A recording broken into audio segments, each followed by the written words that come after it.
Here we go.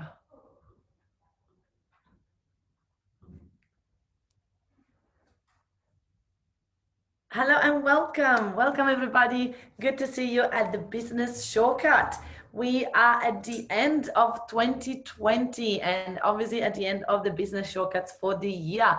Not many left before we are going to close for about 4 weeks and then we're going to be back in 2021. So we wanted to let you know the last few things that you got to do before the end of the year as a business owner. We get lots and lots of stuff done. We get busy. You got to prep for the next year. You got things that happen. There is so much happening behind the scene as the year wraps up. And a lot of people don't do that properly, right? They just rush into the next year and they haven't got anything in place and anything done. So what I do is usually at the end of the year, I look at what I've done last year that I love, what I don't really like, what I want to tweak, what I want to change, want to do more of, want to do less of. And so then because of that, then I can just go deeper and deeper and deeper. So one of the things that we're going to talk about today is nurturing your tribe online and offline. Now, I was literally I spent the last weekend, well, Thursday and Friday last week, doing action days, 2-day workshop for my top clients.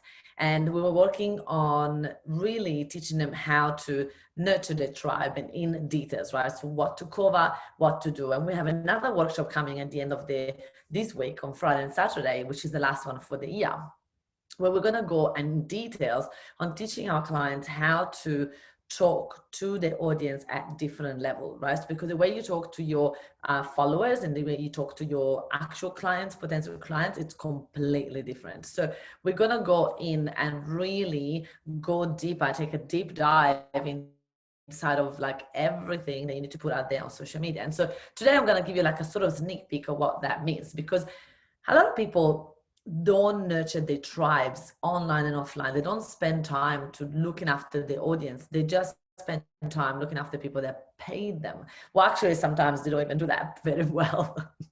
So a lot of people like get a client and then they either disappear because they're working on trying to keep getting clients without understanding that it's part of the whole thing. So you want to nurture your audience before they become a client and when they're a client. So why should you have a tribe? A lot of people don't spend enough time into nurturing the tribes, looking after the tribe and all of that. But first and foremost, when I first started my tribe back in 2015, now that group is called the Entrepreneur's Abundance Mindset. We got over 15,000 people on Meetup and 9,000 people on Facebook. So it's a tribe where I know that that's where I get my connection from. I know that that's a place where I feel connected to my audience, right? If I don't nurture my tribe enough, I feel disconnected. I don't feel like I want to go out live. I don't feel like I want to talk to them as such. I don't feel like I want to communicate. I don't feel like I just always find excuses to do other things rather than do that. Like there is so much more procrastination that happens when I am not connected to my tribe, to my followers, to the people. So every single time I think, all right, I need to put my tribe first. Then I get creative. I get plenty of ideas. I want to do more of that. Like there is so much happening once I just put my tribe as a priority. Obviously, from there also your network, and they will equal your net worth. Like the more you do that, the more you grow your tribe, the more you grow your network, the more clients obviously you're going to get. But people often just want to go straight to the clients without having a tribe, without nurturing your audiences. So it's really important that, for example, this is a really good thing. Like, I am purchasing a property and we're going to look at different houses in different places. And you can tell the different from the real estate agents that they build the relationship regardless if that house is for you or not. And the ones that they go like, oh, you're just wasting my time, right? So for example, there were some houses that were out of my budget and I was calling to just inquire what's the asking price, and it would say, $100,000 or $150,000 more than my budget. So I would say, okay, well, that's not in my budget. And some real estate agents would say, okay, thank you so much, and just close the phone. And some real estate agents would be like, That's all right. What are you looking for? Let me know. Is it 4 bedroom or 2 bedroom, or are you looking in the area? Are you open to different areas? Like, they would actually get more information. And what are you buying for? And is that your first home? Oh my gosh, so exciting! Right? They would just build that relationship and then say, hey, when I've got anything like that, you're happy for me to call you? And be like, yeah, totally. Tell me before you tell anybody else, right? So it's interesting how so many people do that wrong, and not just in real estate, but in any business, right? So I'm showing up here every single Monday, adding value, giving value, talking to everybody that follows me, and just building a relationship, right? So then one day your brain pops in and go, I need to create a tribe. I need to know how to monetize my followers. I need to start to run workshops, seminars, and retreats. The first person that get into mind, it will be me, right?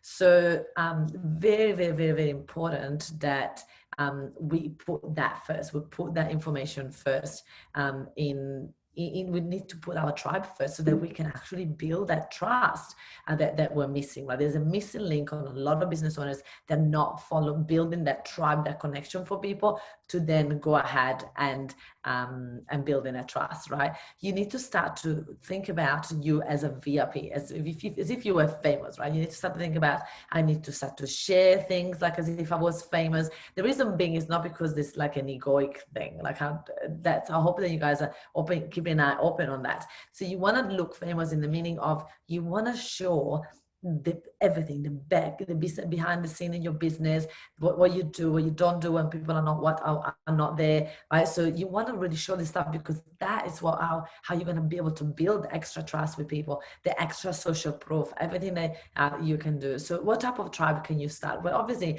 Facebook groups are Facebook group and meetup groups are what we teach. So you start a Facebook group with a community like I did. The Entrepreneurs Abundance Mindset is now over 9,000 people on Facebook. We also have that in different cities in Meetup. So that means that we have a huge tribe of entrepreneurs, which are exactly my target market. So we keep it quite wide, and you just nurture that tribe. You just give as much value as you can, and that's how you stay on top of mind. Then also you want to have different type of tribes as your clients, as people become clients. So I've got a Mafia Academy, which is for all the people that become part of my Mafia, going to inside of the Mafia Academy, which is a Facebook secret community.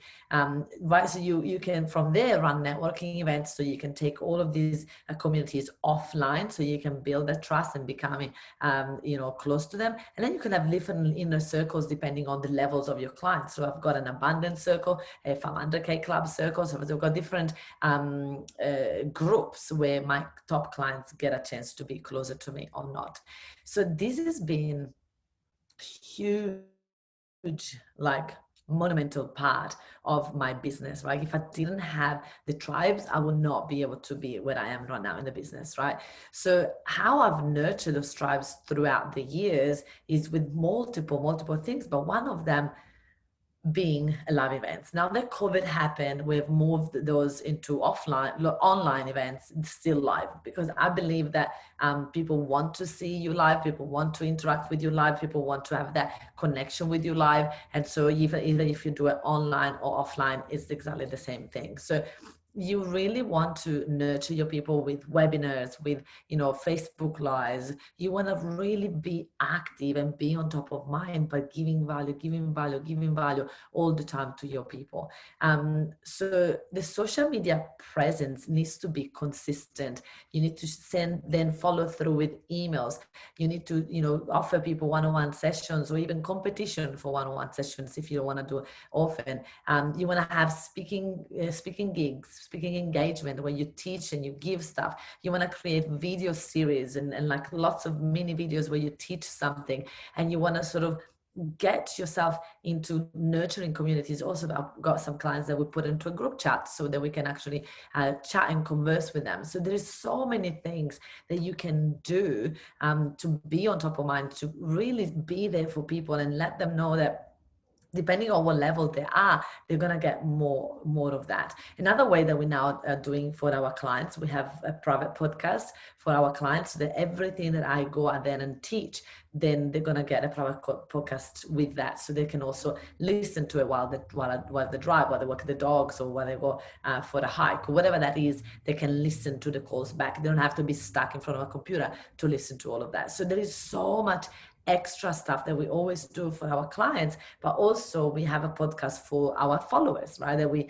do. Is called Business Behind the Scene. Everybody's really loving it. We've created at the beginning of January, so it's nearly 12 months that we have launched this amazing podcast, and it's part of the nurturing. It's part of, like, ask yourself, what are you doing to nurture your tribes? What are you doing to put yourself out there and add value and give results in advance? Are you doing enough? And if you're not, what can you do? What can you implement next year in 2021 that is going to really help you to build that relationship with people, so that they go, oh my gosh, you are amazing what you do. I need more of that, right?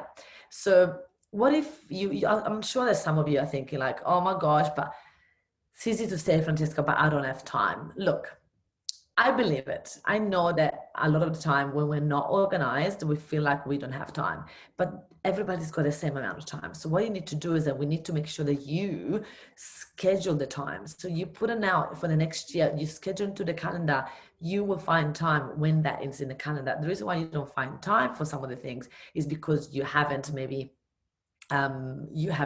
monetized, or you haven't seen the bigger picture, because you're thinking about the money now. I always think about money will come if I'm consistent into something. Results will come if I'm consistent. For example, if I start playing piano, which I did, and I'm not consistent in it, I'm never going to learn. But if I do 10 minutes a day for the rest of the year, I know for sure that I'm going to become an expert at it. So those little things are things that we need to watch, of, like, the self-talk of going, I don't have time, I don't think, it's worth it, I'm not going to do a live for only 3 people, it's not happening. It's like, why not? This is going to be part of you adding content, adding material to everything that you do. So for me, those are priorities. My future self will love me because I now put time in things that were not monetizable, right? They're not making money straight away, but I know they're going to make me money in the future. So it's about thinking, like, I think that this is one of my biggest strengths, is that I can see the bigger picture, but also I can see what do I need to do now or tomorrow to make that bigger picture happen. A lot of people are missing this step. They just see the bigger picture and they just want to start to do straight away what they would do there without knowing what to do now. So you got to have the bridge. You're going to be able to merge what to do then, what to do now, so that you can get there faster than if you just try to do that straight away. So a lot of people want to start to run workshops and retreats and all of that, and then go straight into promoting that. And I'm like, no. You just need to think, planning for tomorrow, doing for today. Yes, because absolutely. So it's like, what can you do now that your future self is going to be thankful for, right? So if you don't think that you have enough people watching now, it's, of course, if it's a beginning, it's going to take a time for you to build the relationship with people. So for people go, I need to make sure that I make time to follow up, to show up for these calls. So people will show up if you are consistent, and then you're going to learn how to build that interaction with them and doing all the things that you need to do to just gain that momentum with people, right? So the interaction will happen if you're consistent. The interaction will happen if there is value. People will start to talk to you. People will start to engage with you if they find that valuable. So a lot of people, the most common mistakes in building that trust is that people are not consistent. So that's why they don't see any results, and that's why they give up so easily, right? So being consistent is key in anything at the end of the day, right? If you want to lose weight and you eat healthy once a week, it's not going to help. If you want to be fit and you go to the gym once a month, it's not going to help. So the consistency will happen in every area of your life. So how consistent are you? How disciplined are you in being consistent in what you do? I had to learn that I was not consistent. Trust me, I'm very creative type of personality, and I was very messy and very disorganized. And I had to learn how to actually become consistent, become organized. Because when I don't, example, a couple of weeks ago, I didn't check my calendar during the weekend. I thought I've got it, and I show up like early. Thank goodness it was early, an hour early every single appointment. So I was like, okay, this is why I've got a calendar, because I'm not very good at remembering things like that. So being not consistent is gonna really be a bad thing for your business if you don't nurture it. The other thing that I think is the biggest mistake is canceling. We have a rule: never, ever, ever, ever cancel an event or cancel a meeting. Never, ever, ever, ever, ever. I mean, unless you're in hospital, right? So a super huge emergency. If not, you show up. So if we make a mistake, you find a way to fix the mistake. We are not canceling on people. When you cancel on someone, they lose trust. They're not going to trust you for the next time. They're not going to show up. They're not going to take you seriously. They're not going to be committed because they feel that you are not committed yourself. So super important that you do not do that. So never cancel, and always being consistent is a super must. Also, what a lot of people do is that they are afraid of giving away too much value, so they stay very surface. They stay in the surface. They don't give that value. They don't wow the people, and so they try to go like, there's nothing valuable here. But you gotta open up. You gotta start to talk about what you do at the bottom of your funnel, so that people start to go like, wait, this is huge. This is crazy. Okay, there is value here. You gotta stop holding information and start give as much value that you can at every level of your funnel, so that people see who you are, what you do, where you can add that value. So everybody, this is what we do. We do it every single week, day in, day out. We look on ways on how we can nurture the top of the funnel so that we can get more people into our funnel. So every Monday I show up on these calls. We've got a couple of more calls. I think we've got 2 left for the year, and then we're going to have a 4-week break, and then we're going to start them again in 2021. Can you guys believe it? So thank you everybody for watching. And remember, where are these recordings of this webinar? Love them. Sherry, good on you. We have these in our mastermind. We've got to give access that to our masterminders when we're launching something brand new in December. So just stay tuned, and you're going to be able to get access to this. But also my Mafia Academy clients get recordings of all of these webinars. They are really, really powerful. So beautiful people. We are going to be able to see you next week at 11 a.m. again. But listen, we have a Christmas party coming up where we're giving away presents for kids with, in challenging areas of Brisbane. So if you are in Brisbane, come along, bring a shoebox with presents for kids. Well, actually, let us know that you're coming, obviously, so that we can send you a profile of what kid is missing a present for Christmas this year. We want to give back. We want to pay it forward. We want to be able to contribute to what we do here in Brisbane. So if you are not in Brisbane, we have one last workshop for 2020 on the 8th of December. It's huge. We have over 200 people registered already. And we would love to, let you know that there's a chance for you to come in. So you all need to do is that you need to add SVP and let us know why you should be live. And then we're going to close the room at 100 people live. So make sure that you get yourself in. It's going to be the biggest workshop of 2020. We're going to finish the year with a bang. And we look forward to have you there. We also have a webinar coming up. We've got lots of little things coming up. So if you're interested, we would love to see you guys there. Fantastic, Sherry. We look forward to see you then. Thank you everybody for watching, and I'll see you next Monday. Make sure that you nurture your tribe. Do everything you can to look after those people. Have a fantastic day. Bye.